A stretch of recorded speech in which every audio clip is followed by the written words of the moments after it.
Yo, what up? Born Evil Studios, absurd.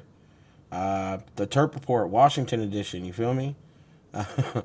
We are planning new content, trying to do new things, and part of it is trying out some of this equipment I be buying, and I like this shot, and I got to thinking like, yo, I should like promote, what we're doing and orchestrate, this new shit that we have cracking, which is called the Terp Report.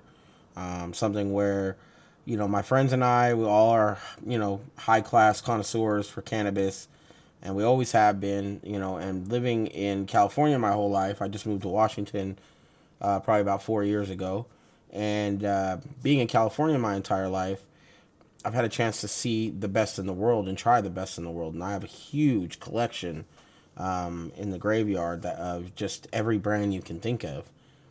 And so another thing is like, in Cali we had a reported brand like that did reviews and ran around at cannabis events back when cannabis events were popping. They're not popping like they used to be anyway.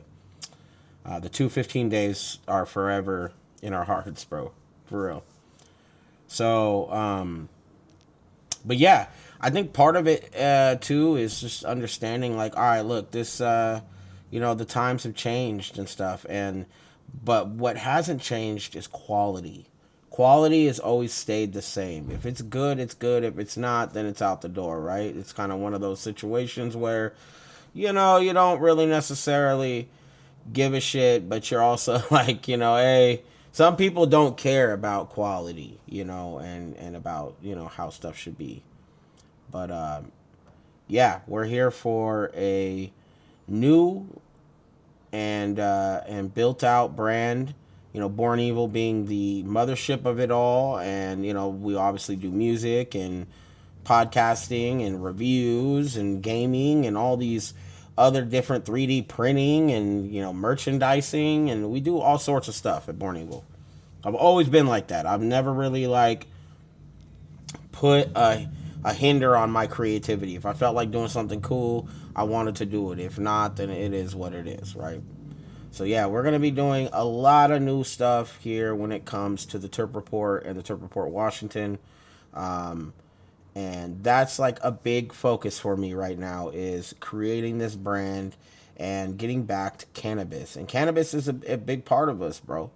Back in 2000, I mean, I started doing cannabis. I'm 37. I'll be 38 this year. We were doing cannabis back in like what, fucking 2006, 2007 type shit. We were running around then. So, and I was a kid. I was young. Um, but shout out to Endless. But yeah, we look at it differently, and we have a really huge respect for the craft and what people do. But like in 2016, when we had our brand, it was mainly just for us to have fun. We didn't think anybody was gonna get generated or think it was popular. Well, so lo and behold, people really fucked with us. Our group, we had a huge group of people that would just go around and shoot videos and take dabs and and shout it out, blah blah blah. Like, how can we, and that incorporates it, right?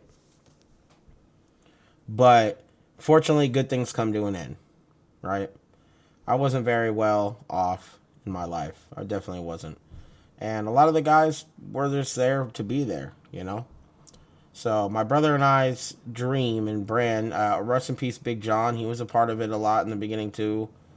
Um, shout out to all them folks that were a part of it. It was a great brand. It had a lot of positivity and fun times. A lot of bullshit though, and people that were being around to not be around. So the Terp Report in general, whether it's Sacramento or it's Washington or it's Oregon, whenever that happens, or it's Nevada or wherever we decide to open another space up, the focus will be a lot different. And we want it to be very much about the cannabis, the quality of the cannabis, what it's doing for us, the why, because every person's going to have a personal preference on what they enjoy and what they don't enjoy. So I think that it's important, again, that we're just constantly pressing the issue of like, hey, this may not seem like it's like the perfect thing for you right now, but it could get better. You could, maybe your product's dry, maybe the packaging was bad, maybe I just didn't enjoy it, the flavor, and that's everyone's personal preference. Maybe somebody likes. I don't really fuck with papaya like that. I don't mind it, but I'm not like, that's not the first one I'm grabbing off the shelf, if you get what I'm saying. So that's a big factor. That's a focus. But I don't want to get off rambling too much. My big focus, like I said, is building this Terp report the correct way this time around. And in 2016, we were lucky enough to win Happy Place Festival, which was thrown by Hitman Glass Dougie, who also throws Chalice, which we also won the year after.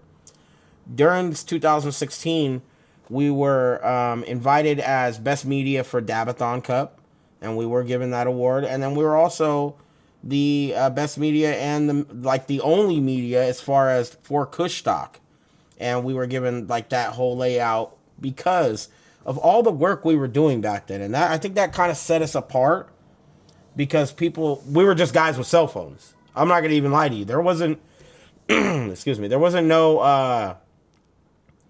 nothing special about it. It was just, we were out there, we were putting out content, we were having fun. We shot videos. We took dabs. I threw up a bunch. There's just tons of fucking bullshit, right? But it was fun.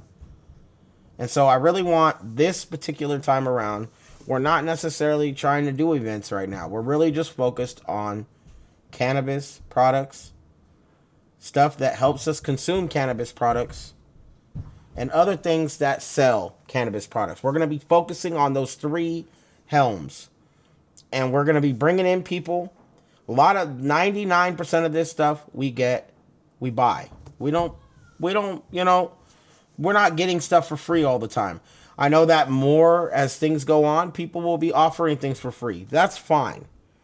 But expect an honest review. If there's we can use the Raw Garden episode recently. We talked about the Raw Garden, and there was like a hair on inside, like you open the jar and there's a fucking hair, right? You literally crack your jar open. It's a fresh jar. Mind you, it's like $40 for that rosin there, right? Which is kind of expensive for Raw Garden. If you think about the factor that for like $10 more, you can get 710 labs. So it's kind of like, I guess, a little bit, but like at the same time, Smokey opens his jar. There's a hair on there. Is it a pube? What is it? So yeah, I like I said, I look at cannabis a little differently than some people maybe do now, and that's okay, man. We're not supposed to be all feeling the same way. Maybe you like one more than I do. Maybe you see something and you're like, bro, this is so amazing. I'm just always gonna be honest. Smokey will always be honest. Our folks, that anybody that is involved with this, that decides to do a Terp report, whether it's for California or it's for another state or it's here in Washington, it's going to be the utmost scrutiny. And we don't have to be nitpickers, right? We were really more interested in bringing awareness and transparency to consumers. Consumers, those are the main people that are buying and paying for people's lives, right? Consumers. That's the focus. But we'll talk a little bit more about it as you see some more Terp reports drop. There's always been some already. We'll talk some more about it. And let me know what you think below, man. If you get a chance, click that like, subscribe, share, and all that. We appreciate you, man. Evill.shop. Go watch something. Go buy something. We love you, man. We'll see you on the next one. You're...